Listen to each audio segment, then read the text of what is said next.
Hey, how's it going? How's everybody doing? It is Friday night and it is time for a boobly tasting. No, I'm just kidding. But tomorrow there will be a beer tasting video I will be putting up that or Sunday, probably end up putting up Sunday, recording it Sunday. But this is Texas Chainsaw Massacre month, being August. And as you know, if you've been watching the videos, and if you have, thank you very much. I really, really appreciate it. But I've been watching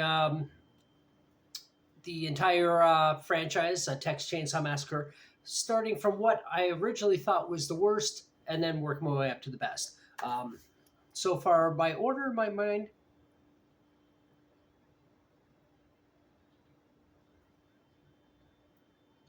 I have no idea what I'm hearing right now. It sounds like horns, but it sounds like musical horns. I don't know. And it's like, I don't know, what time is it now? It's like almost 10 o'clock at night or something right now. So anyway, sorry, that was a little weird distraction. But anyway, watching what I thought was what I consider my least favorite to my most favorite, which is always going to be the OG Texas Chainsaw Massacre 1974. Starting with the prequel Leatherface, and then working my way up to I'm at 4 movies now. But my mental opinion on the films has actually kind of changed. Put this down a little bit, maybe that'll help. But has kind of changed because what I thought was my least favorite actually turned out not to be my least favorite when I rewatched the movie. But check out those videos, please. Check them out, and you'll see what I mean, what I'm talking about.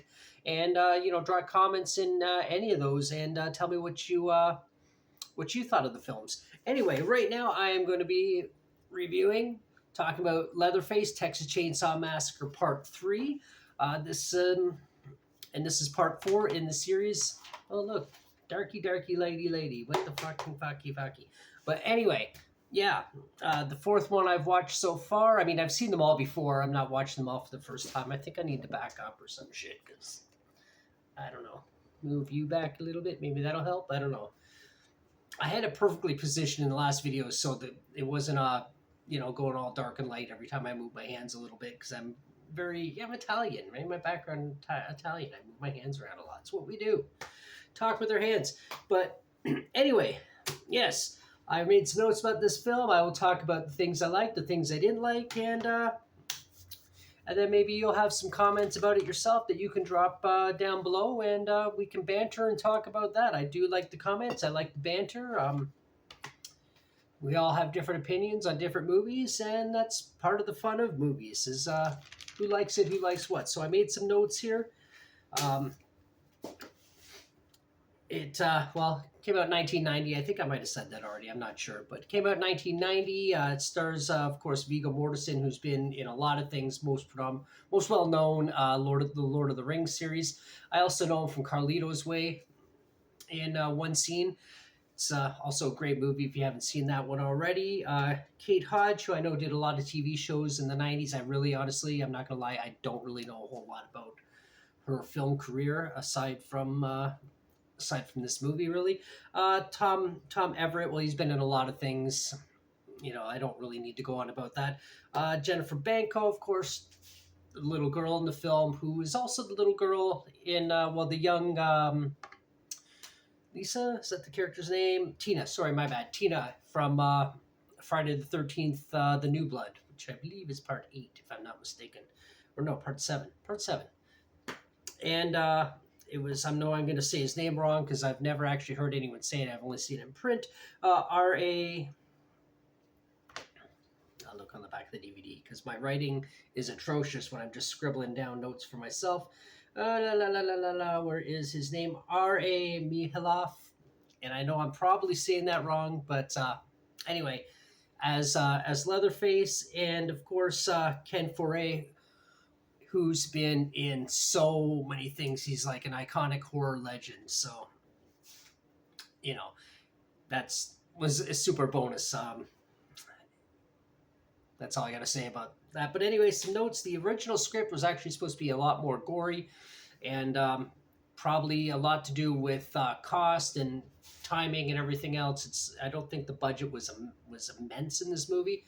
But so they did actually cut a lot of scenes. However, there was enough gore in it that it was originally put as an X rating, which is film suicide, that no one's going to see your movie. At least, well, I mean, these days they might be able to see because of the internet and streaming and everything else. But 1990, yeah, no, it's going to pop up on a shelf somewhere in a DVD, or sorry, in a VHS, a video store, and somewhere out of the way. But then they did cut out a lot of scenes, then dropped it down to an NC-17. So you're still getting a decent, some decent visuals right there. The creating of the mask in the beginning of the film is lifted and an homage to Freddy's making the glove in the beginning of the first Nightmare on Elm Street film. Also, it was filmed where it was mainly filmed. It was filmed near Six Flags amusement park, where the Six Flags is there. Sorry, I ran out of breath for a second. And the screams from the people on the rides were actually so loud that they had to go back and redo a lot of the sound in post-production, edit a lot of the sound, redub a lot of the vocals or voices, because just the amusement park was just so loud, it was just drowning out a lot of what was going on, or it was picked up very loudly, predominantly. Is it the word I keep wanting to use and not saying it? I don't know. But yeah, and it was taking over the sound, and they had to change a lot of things, which cost money, time, and was very frustrating. The saw itself, the metal saw is family saw. That weighed approximately 80 pounds, and I think they made 3 different ones for different scenes. Some with a blade, some without a blade. Depending on what was going on. One for in the water, I guess. Viggo Mortensen's character, I didn't pick up on this, and I, even thinking back to watching the film last night, I don't really see it, but apparently he was trying to play the character as though he was secretly gay. I don't see it. It's not like I'm trying to be all politically correct, so, well, I don't see it because gay people act just like everybody. I think it was more the stereotype attitude about, but I just didn't really pick up on it. But I don't know, if you did, tell me if you noticed it. I wouldn't have even thought of it, and then looking back in my mind, like, don't see it. But anyway, maybe that's just me. And the grandpa in the film was originally supposed to still be alive, which would be kind of ridiculous. But if you think about it, because he'd be like 140 years old or something at this point. And he was actually supposed to talk for the first time. I don't know what a 140-year-old man who eats mostly human flesh would be saying. Like, like, realistically, what would he be saying? Also, Dick Miller, if you know who Dick Miller was, he was a character actor that was in so many things. He just if you see his face, you know exactly who he is. You might not think of him, but look him up. Look up Dick Miller. As soon as you see his face, you're going to go, oh my God, that guy. Yeah, he was actually supposed to be in the role, or in a role, but he was working on a different film at the time, and it just didn't happen, which it would have been really cool to see him on screen. If you want to know who he is, just a quick mental visual. He's in Gremlins. He's the character, I forget the character's name, but he's the one who's saying the Japanese put the gremlins in all the planes and all the machinery, and sending over the foreign machines and like cars and trucks and that sort of thing, and putting gremlins in them to just destroy things. He's that character. He's also the guy who works in the gun shop in the first Terminator, my favorite Terminator, to be honest. But yeah, he's the guy who plays the gun shop owner that the Terminator shoots. There was an ending change. Originally, Leatherface and Ken Foree's character, I've forgotten his name. I've forgotten all the characters' names. But originally they were supposed to die, but they didn't really like that ending. They wanted to leave the door open for sequels, which is always the case in horror franchises, especially. So they went and reshot the ending with the two of them surviving. And Viggo Mortensen, actually, when him and Ken Foree were having their fight near the end of the movie, Ken Foree drops him on the ground or something like that, and actually broke one of Viggo's, or cracked or broke one of Viggo's ribs. and you can actually see it in the cut of the film because he winces and goes, "Ugh," and that was an actual reaction. It wasn't scripted, or it wasn't him acting. It was him actually being in a lot of pain. So good for him. Like, you know, that takes something. It was like, no, we gotta stop. It was just roll with it. It hurts, but roll with it. So that's pretty kind of badass. He's also a phenomenal actor, though. Like really. Um, and it's still indecisive if this is a sequel to the first one, or if it's a sequel to the third one. Even though it's called Part Three, it's still like on IMDb anyway. It says that it wasn't intended to be a Part Three. It was supposed to be a direct sequel, but they made it Part Three. I don't know. It says Part Three, so I'm going to assume that it's a excuse me, a sequel to Part Two, and so really I don't know. But anyway, a few things that I didn't really like, less favorable things in the movie. I would say Leatherface being a dad. Like, now I don't know if he's the little girl's dad. I'm assuming he is, but there is a scene where the mother, Mama, whatever, I think her name's Mama. She's talking about how he's familiar with the lady parts. He's good with the lady parts, and that just that thought of Leatherface. I'm not talking about the actor. I'm not talking about like Gunnar Hansen or them engaging in the act of love, but I don't want to picture that either realistically. But it's just the thought of Leatherface doing it. It's just like, ugh, no, thank you, no. So yeah, so he's a father, and I don't even want to get into that.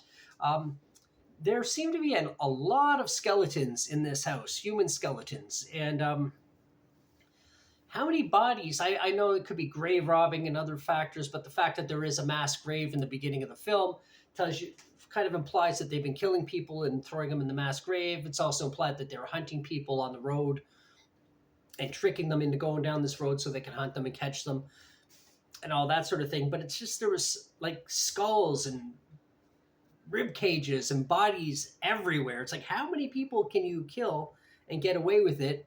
And it's just, I don't know. It just seemed a little excessive, but it is a film, a horror film. It's fantasy. It's not really meant to be taken that seriously, but it just seemed like a lot of dead bodies, especially in the little girl's room. There's like, if you look, there's skulls, human skulls all over the place.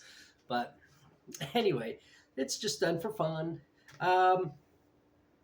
Also, the chainsaw. He's walking around a lot with the chainsaw in his hand, and this was also I thought about in Texas Chainsaw Massacre, the 2022 version, film, rather, sequel, whatever you want to call it.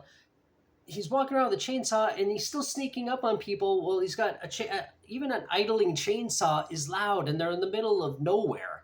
So every noise, I've lived in the country for a short time. I know I talk over here, you're going to hear it over there because it just carries, because there's nothing for the noise to reflect or get stopped by, and there's no other residual noise going on. So that was a little bit, it's a little takes away from the reality of the film, but or the believability, I guess. When they were in the water and the chainsaws kind of going around and around. Now, I thought it was a cool scene, and it was there was some tense, feeling a little tension, I guess. They're like, it's just kind of going back and forth, and anybody could get hit by it any second. But at the same time, I think an 80-pound chainsaw is just going to sink to the bottom. I don't think it's going to be going like,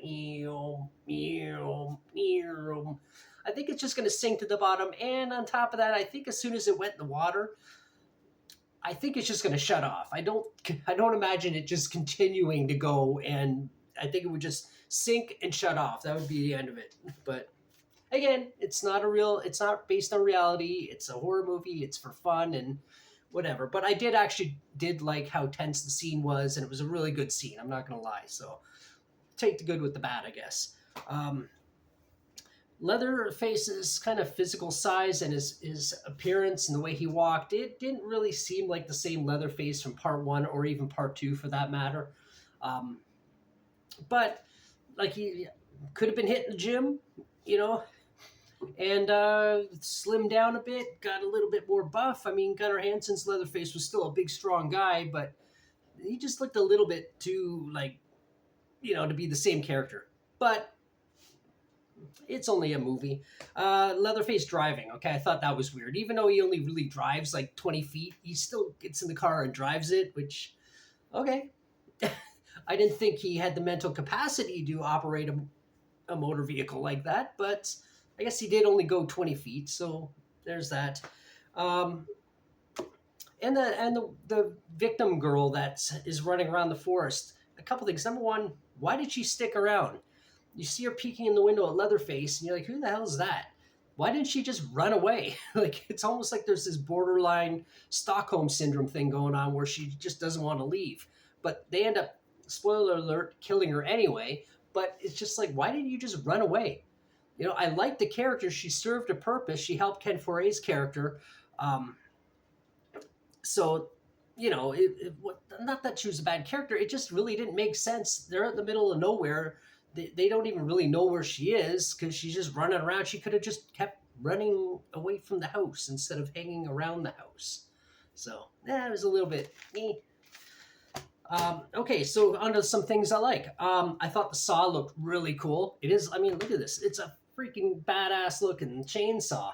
Like, you can't say that doesn't look cool. It looks awesome. So, great look on the saw. The Saw's family tagline, I don't know, is the Saw family? It's just kind of a tool they use to cut people up with, but okay. Uh, the sledgehammer machine that they used to kill the not Tommy Jarvis. He kind of looked like Tommy Jarvis from Friday the 13th Part 5. But anyway, the machine and how the little girl did it and whacks him on the head. I actually really thought that was cool. It was really imaginative, really inventive. So there's that. Caroline Williams, seeing her in the film in a like blink if you miss it moment as a reporter. Now, I read on IMDb that she's supposed to be Stretch only afterwards, which doesn't really hold a lot of water for me. It's kind of like the whole Sally Hardesty from the original film, and then in the 2020 and the 2022 film, she's supposed to be the same person, but there's not enough believability in that. I think a Stretch's mind went a little cuckoo at the end of the film when she's like got the chainsaw over her head. She's like all fucked up. I don't see that her becoming a reporter, but who knows? But it's a blink and you miss it moment. So it was actually really cool to see her in that, just right there, and I liked her in part 2, and she is a good actress anyway, or good actor anyway. So, Grandpa's appearance in the film, I actually like the way it hit the look of him. He's a corpse and everything, but I think it was a really well made prop. I think it looks creepy, it looks cool, and they're feeding him the corpse the blood and stuff. It was kind of interesting, kind of funny, but like it's meant to be a little bit funny. It's a little campy, tongue in cheek in a lot of the scenes. So I kind of like that. I thought it was cool, and just the overall appearance of the prop was really well made. Um, the gore effects, the special effects were amazing. The practical effects were on the hands nailed to the chair, and when she pulls her hand out, the blood, the gore, it wasn't like over the top with blood spraying all over the place. It looked believable. The effects were just really well done. The practical effects, the visuals, top notch, I will say. For the budget of the film, which I don't think was very much, they did not spare a lot of expense, at least on how it appeared on screen. So that looked good. Leatherface mask. He only wore one mask in this film that I recall. I like the look of it. It's grungy, it's dirty, it looks like something he made, it looks real. Doesn't look like that mask or as good as that mask, but it's still a decent mask. I do like the look of it. And yeah. That's it about the mask. And the cast, it was really well casted. I think everybody acted well in this film. It wasn't too hokey or over the top. I think every character was well played. They all sort of served a purpose. There wasn't just a lineup of people that you wanted that were, put this character in just to kill them. It wasn't oversaturated with characters. And yeah, the characters were for what it was were kind of believable. I liked it. I can't really say anything about the cast, bad about the cast or the characters. I think it was well casted. I think it was they were good. I can't think of a word there, but you get the idea. Anyway, do I recommend checking out this film if you've never seen it before? Yeah, absolutely. Give it a go. I still rate this probably about a 5.5 to a 6 in terms of just overall. It is a product of its time, late 80s, 90s, when all the slasher films were really just, one after the other, the Friday the 13th, the Halloweens, Nightmare on Elm Street. So why wouldn't Texas Chainsaw Massacre sort of get on that as well? So it is a product of its time, a product of cheesy horror sequels that were coming out all over the place back then and still kind of happening in a different way now. But yeah, definitely check this one out. It is a fun movie. It's an hour and 25-minute runtime, so it's not crazy long. I think it's probably about the third in length in the series. But yeah, Texas Chainsaw Massacre 3, Leatherface, Texas Chainsaw Massacre 3. I kind of said it backwards there. But yeah, there it is. Fun movie. Not a great movie, but not a bad movie. Anyway, if you watch this all the way, thank you so much. If you want to like, comment, subscribe, do all that, help me get up to 1,000 subs. I'd really, really, really appreciate that.